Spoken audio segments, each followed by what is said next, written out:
Once again, thank you for attending here in Clinton, Iowa, our little community in Mississippi. I'm really disheartened by the way that our current president has pulled us out of not only the climate change agreements, but also the free trade agreements, and throughout the world, in which we have become a disgrace. What are your plans when we elect you president to change that? Not even a week ago, we got to celebrate the 75th anniversary of D-Day. And the extent and the scale of that sacrifice is almost hard for us to appreciate this many decades and generations later. That young men from this community willingly boarded ships that would take them across the Atlantic. In Portsmouth, board transports that would take them across the Channel, knowing full well that many of them would never survive their service and pay the ultimate price and sacrifice for this country, and not just for this country, but for the Western democracies in this world. They made us safe and free, protected our liberties, but they did so for our allies as well. And out of that war and that sacrifice was forged the alliances that perhaps we take for granted today, and certainly our president does. The North Atlantic Treaty Organization, whose Common Defense Clause has only been invoked once, and that was when we were attacked on 9/11.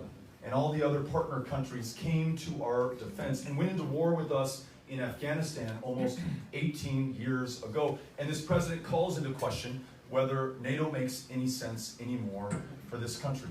Our trade alliances in the European Union, our biggest trading partner in Mexico, our friend Canada, he's turned his backs on them as he takes us into a trade war in China.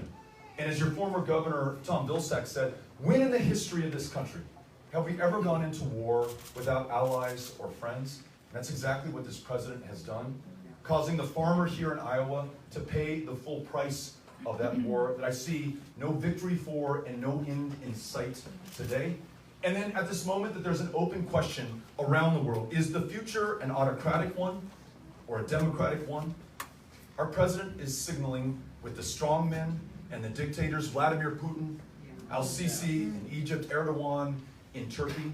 And instead of embracing our democratic allies and friends, he's telling the world that it is okay to violate the human rights of your citizens. It's okay to bomb your neighbors, as Saudi Arabia is doing to Yemen, into the last century. It's okay because you will not face any consequences from the United States of America. I want to make sure that we re-engage with the world and earn the world's respect again, sign back up to the Paris Climate Accord. We're the one country who's accepted ourselves so far. And then lastly, in terms of a foreign policy opportunity, the fact that these kids have to travel these 2,000 miles to come to this country, no wall is going to keep them out. What if we decided that we would work with the communities in the Northern Triangle, Guatemala, Honduras, and El Salvador, work with other partner countries, including Mexico, to reduce violence at home, enlist the aid of farmers here in Iowa to help those farmers who are struggling with the yields that they're seeing in Guatemala, put American expertise and know-how to work so that fewer people have to leave in the first place and make that journey.